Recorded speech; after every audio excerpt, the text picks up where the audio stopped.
Nadir Shah in Chicago, and you're watching my channel, Knowledge for Quality of Life. Friends, those of you who have joined the channel recently, I welcome all those.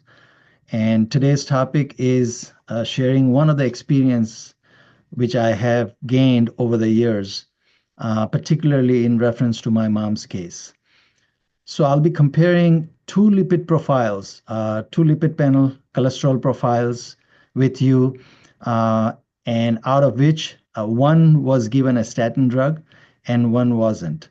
And what were my learning lessons over the years of using the statin drug? By doing this vlog, I'm not advocating anyone to avoid statin or to go for statin. This is my purely based on my personal experience, what I have found out over the years, and how was my experience in my mom's case. So let me share my screen with you.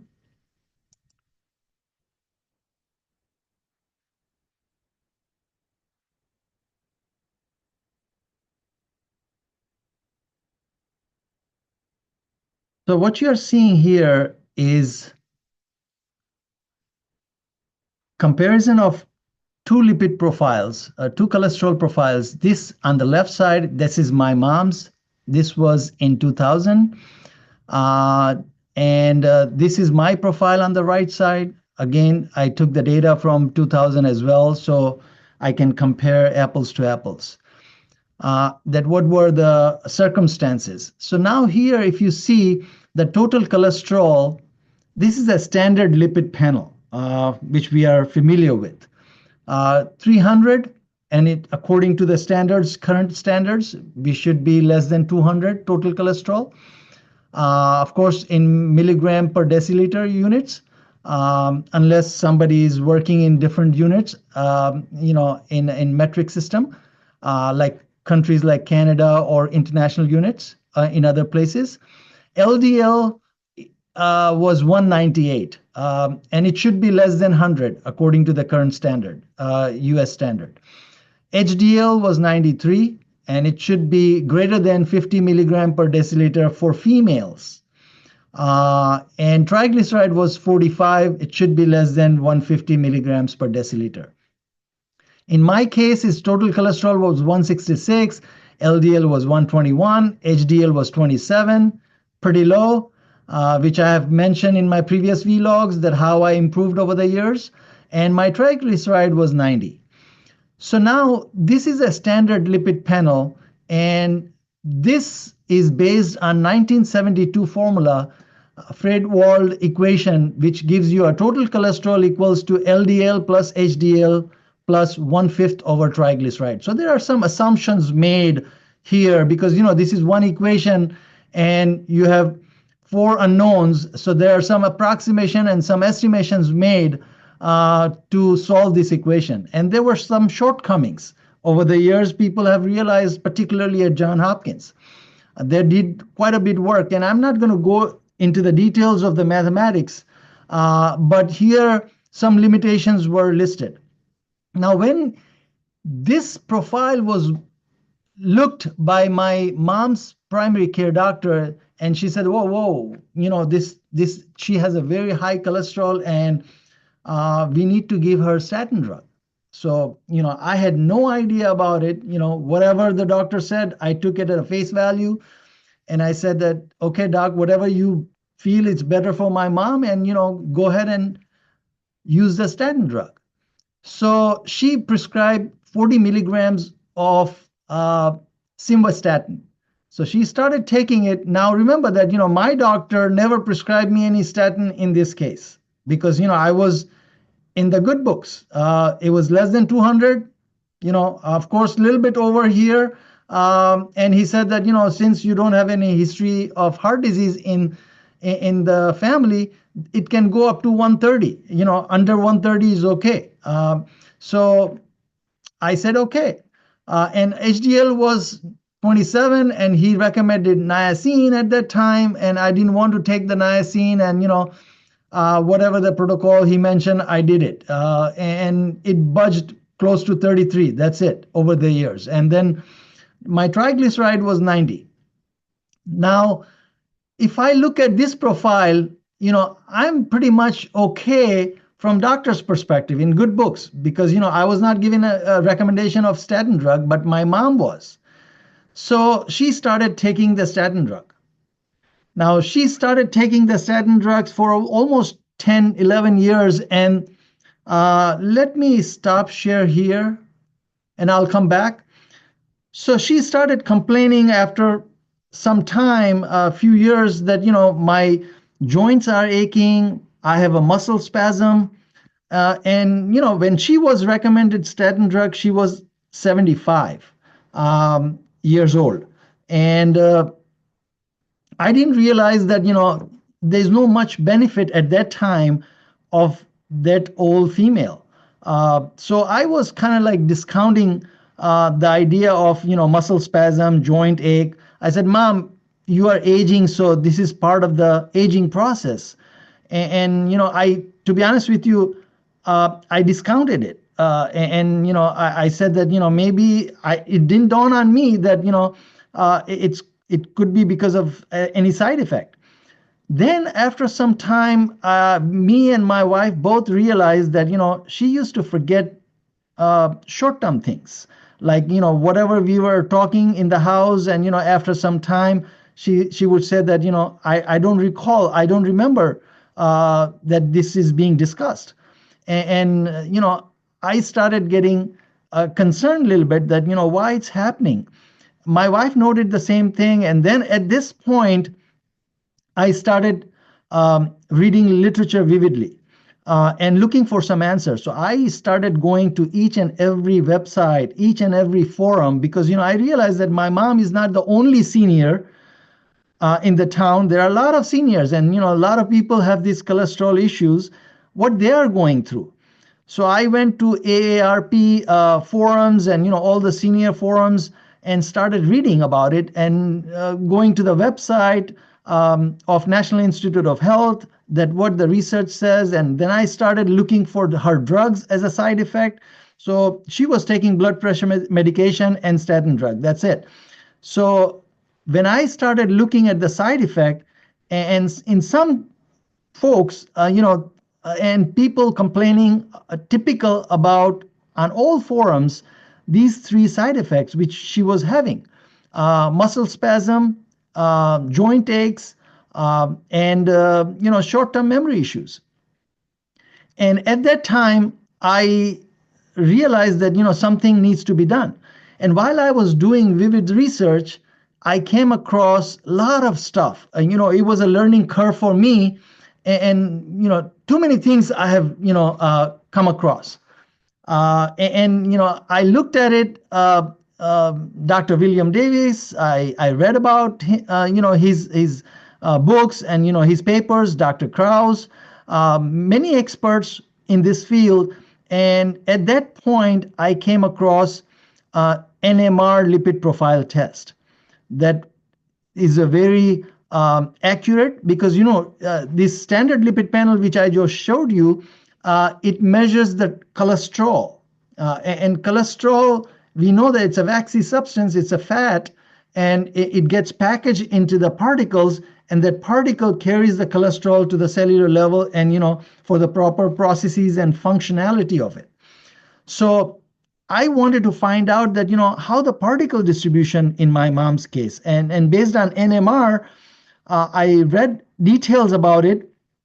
It's been around, lipoprofile NMR has been around since 1997, and doctors were not recommending too many referrals for that. And still today in 2024 or 25, I haven't seen doctor frequently referring this test.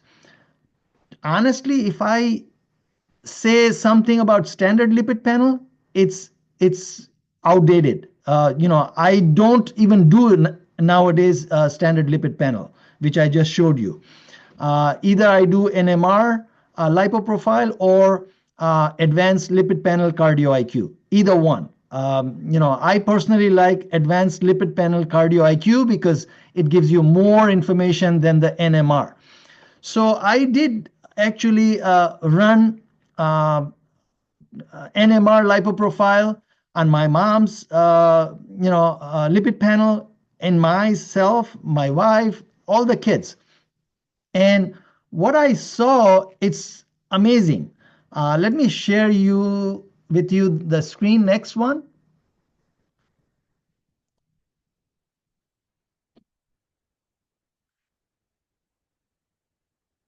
So this is the page I showed you earlier, and this is the result of NMR Lipoprofile in 2017. So basically, she was, first time I did it actually in 2014, if I recall. And she was pretty much in the same area, but I could pull off in my record 2017 numbers, so that's why I was about to share with you. I will share with you these numbers, and basically, if I look at it, her total cholesterol didn't budge much. 266. It's hovering around, because it's a pretty dynamic number. Cholesterol. It's not a fixed number. What you ate 3 days or 2 days before, it can fluctuate, your LDL and so forth, and LDL was 181. It was still high than the normal range. HDL went a little bit down, and triglyceride went a little bit up. So I noticed that in that time, she started going to Indo-Pak social activities in Naperville. And, they used to go there for socializing with other seniors, and, they would feed you the lunch and snacks and all that. So she was eating quite a bit carb there, which I was not feeding her when she was eating lunches at home. So this went up almost double, which I realized that, this is because of the, grains and, rotis and chapatis and rice, which she was consuming there. And LDL, and this is the numbers which I was more concerned about in NMR. So total LDL particles came 1687. Okay, it should be less than 1,000 in ideal condition. Total HDL particles was 27.3, and these, in the parentheses I wrote it down, the normal range. The small LDL-P, which is the most atherogenic in nature, which are smaller in surface area, and which tends to oxidize much faster. I've mentioned in my previous vlogs, and that could escalate the atherosclerosis, building of the plaque. She was less than 90. So less than 90 means machine cannot read more accurately, give you a number. And, the normal range was 527, less than or equal to 527. She was way beyond less than that. So basically, in her case, the small LDL particles were non-existent. Then large LDL-P was 0.8. Large HDL-P was this, 11.5. VLDL size, 13.8.5. HDL size was 10.1. And her LPIR score, was less than 25. You remember that, from my previous vlogs, this is lipoprotein insulin resistance score. So anything less than 33, anything less than 45 is good, less than or equal to 45. But you remember that, from my previous vlogs, that anything between 33 and 66 has some sort of an insulin resistance, right? So she was way beyond less than 33, so she was under 25, so she was okay. So she was not insulin resistant at all. Her LDL particle size was 22.7, pretty big, fluffy particles. And the threshold was, at that time, 20.7 or more. So if somebody is less than 20.7, it would be a phenotype B, which are small particles, cumulative, and anything more than that, it would be a phenotype A, which is fluffier and they're big surface area particles. So she was in A category here. Now, if you look at mine, I was total cholesterol, I was okay, less than 200. LDL was 121. These parenthesis numbers, I wrote it down here, number in parentheses are from 2024 results. So it got much improved because I've been striving for improvement over the years. And, it's a journey. It's not one-time deal, because a lot of iterations I did over the years, which I have mentioned in my previous vlogs. So the triglyceride, the HDL, originally it was 27 at one point, and then over the years I have managed to raise 56, and it's hovering between 56 and 60. Triglyceride dropped to 48. LDL-P was 1357 in 17, and last year it was 1344. And then if you look at the highlighted area, which I've highlighted yellow here, of concern, that small LDL-P in 2017 was 666. Now, this was the trigger point for me that I had more atherogenic particles than my mom here, and she was given a statin drug, and I wasn't. Okay, so it later on, year later, when actually in 2 years later, when I did the coronary calcium score scan, at that time I found out that my score was 98. And this could be the reason why my score was 98. And the reason could be that I was somewhat insulin resistant because my LPIR score was 33 at that time. Most recently, according to NMR less than 25, but I did the cardio IQ, and based on the advanced lipid panel cardio IQ, I got only 6, because NMR lipoprofile gives you a less than 25 is the lowest.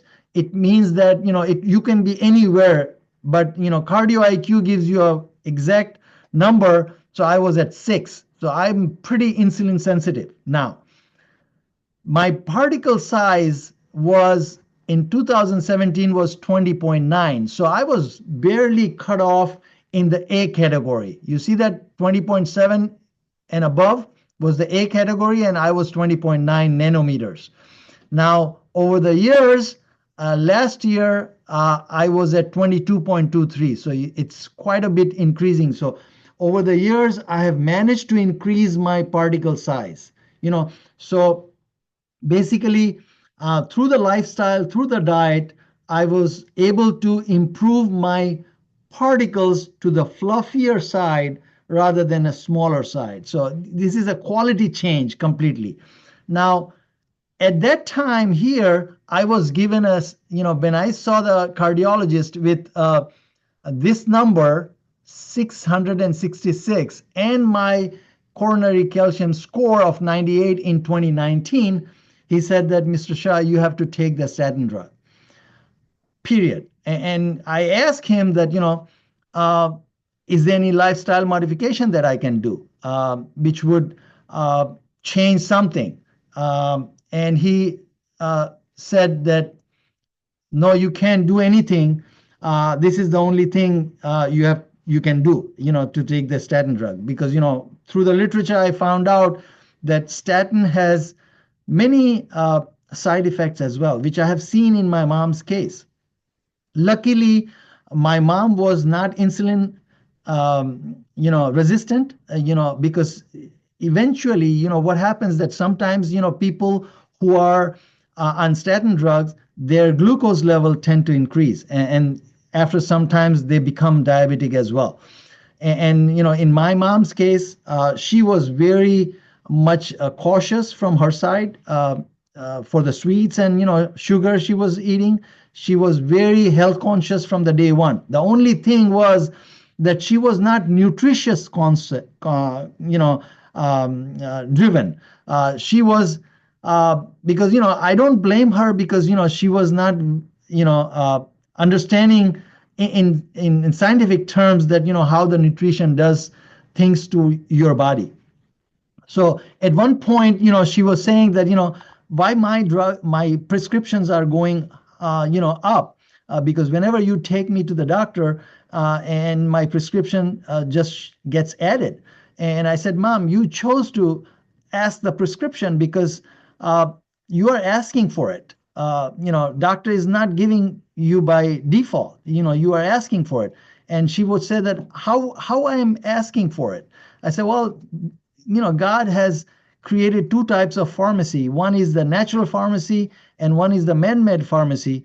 You are not eating the way we are advocating to you over the years, and you are just picky in eating what you need to eat and how you need to eat, and you have to change your lifestyle. And finally, she realized that what I'm saying making sense. Let's give it a shot. It was not making sense to her at that point, but she was willing to do it. And then she said that okay, feed me whatever you guys eat. So we started a balanced diet, Mediterranean style diet, and I put her, while back, when I realized that she was not a candidate for statin drug, but because my concern was much more for her quality of life rather than life. Because at 75, she was starting taking the statin drug, and she was aging. She was in her mid 80s when I stopped her statin drug, because her quality of life was more important for me, because I could not see her in pain for waking up in the middle of the night because of her muscle spasm and all that.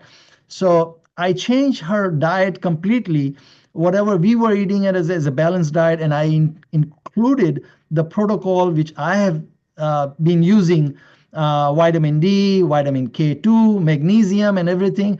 And she was doing phenomenally well. At one point, her blood pressure medication started going down because K2 was kicking in over time. And her PCP said that, she doesn't need any more 3 times dosage. And she cut it down to 2 only. And then eventually, year earlier in 23, she was completely on only 1 dose. And last year, she was completely stopped. Now, this is my personal experience I'm sharing with you. Remember that, the memory issue, because the brain is nothing but the fat. It's a blob of fat. And, it's a minuscule percentage of weight, in comparison with the body weight. But the brain's total requirement of cholesterol is 25%. So when you cut down that cholesterol by using the statin, of course, that percentage going to the brain is going to go down as well. So this is going to create issues with the neurons and synapses at the neural level. Another point is that most of the doctors who are recommending statin drug, they are not telling their patients to take CoQ10 along with it, because statin depletes your CoQ10.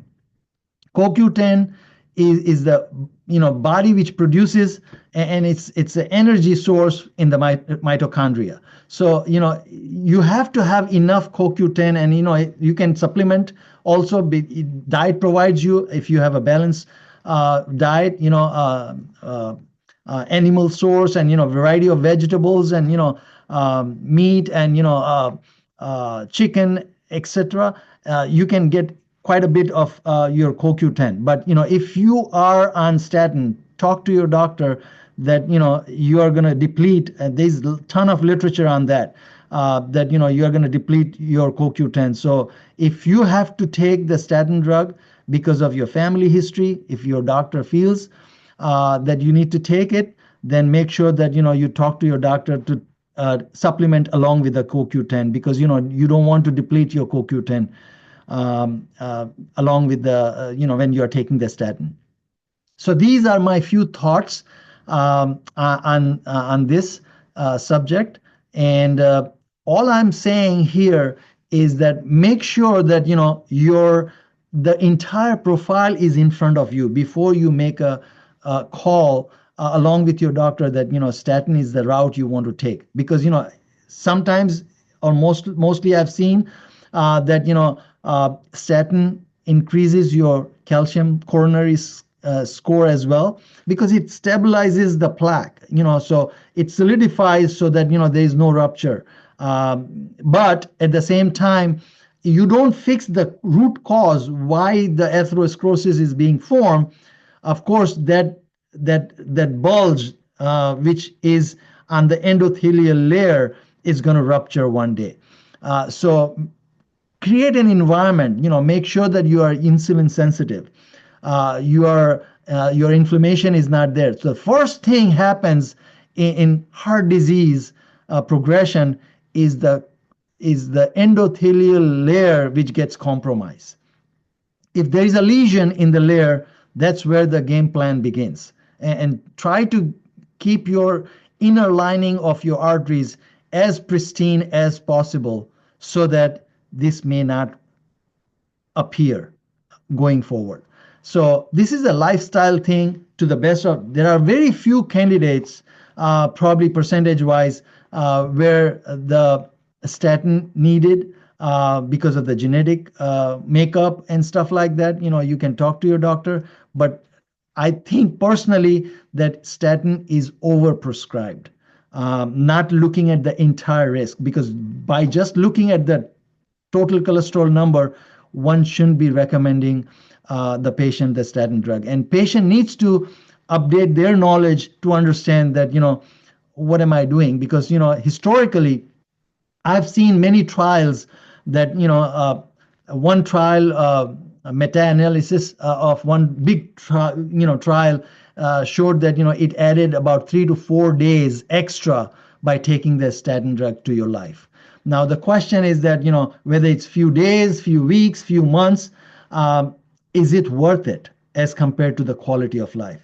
That needs to be weighed by an individual, because, we are talking about the quality of life, because as long as we are alive, we should live with the fullest quality of life. And I'm really thankful to the nature that how my mom lived. She passed away last year on April 26th, just 2 weeks prior to her passing away. Her heart started slowing down. She was 99. And when she was 98 in 2023, cardiologist, because of her pulse issue, the electromechanical pulse in the heart, it was not doing its job. So, doctor said that, because she was going through some erratic, episodes of passing out, and she was dropping her pressure because of the pulse issue. So cardiologist recommended that her heart is slowing down because of the pulse issue, and she needs a pacemaker. And I was a little bit reluctant in putting the pacemaker at that time, at that age. But with her consent, because I had the power of attorney, and I never did anything without asking her. And first she was, refusing, and then the episode happened of passing out of 2 or 3 times, and then she said that, why it's happening to me. And I explained her, Mom, you are 98, and your heart never rests. We need some rest. At nighttime we sleep. And if we don't sleep, how crabby we get. Think of your heart. Can your heart take a rest? And she said that she started laughing and she said, well, if my heart rests, then I'm going to rest. So she knew what she was talking about. And I said that, Mom, heart is getting older and this pulse is creating a problem. And doctor is saying that, you need a pacemaker. And she agreed that, okay, I'm willing to do it.